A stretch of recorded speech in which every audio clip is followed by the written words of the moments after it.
Kaya ang My Hero Academia Chapter 397 ay sa wakas na ilabas, at ito ay dumating sa marahil huling sandali ni All Might at laban sa hari ng kasamaan mismo na si All For One. Magagawa bang tapusin ni All For One ang ating pinakamamahal na hero o si All Might ay magagawang matiis ang atake ni All For One at mailigtas ang kanyang sarili pati na rin ang mundo, kaya tayo na't magsimula para alamin ito.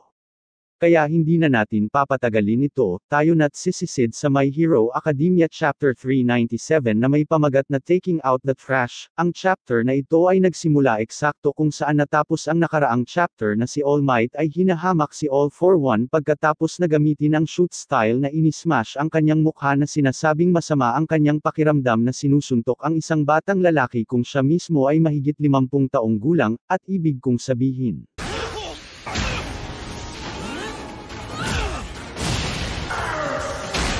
Okay, gayunpaman sinabi ni All Might na ang galit ni All For One sa kanya at ng One For All ang gumawa sa kanya para gusto niyang lumaban dito, kaya tinake advantage ito ni All Might, at pinagpatuloy na suyuin at hamakin ang villain.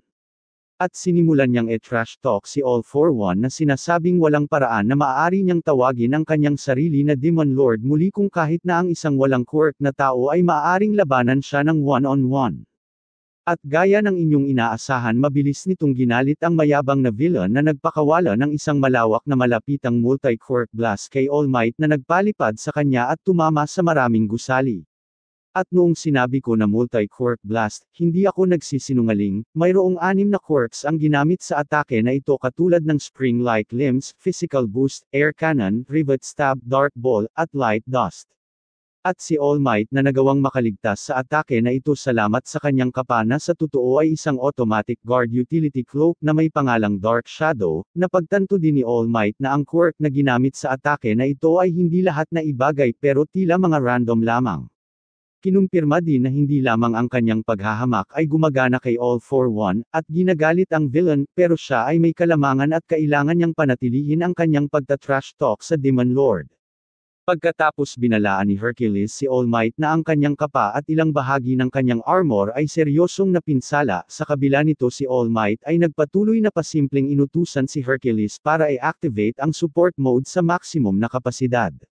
Pagkatapos nilapitan ni All For One si All Might na may galit sa kanyang mata at ang lahat ng nakaraang quirk na kanyang ginamit ay nananatili at naa-activate pa rin sa buo niyang katawan na dinideklarang ang lahat ng iniisip ni All Might ay mali, ito ay hindi isang laban, siya lamang ay nag-aalis ng basura.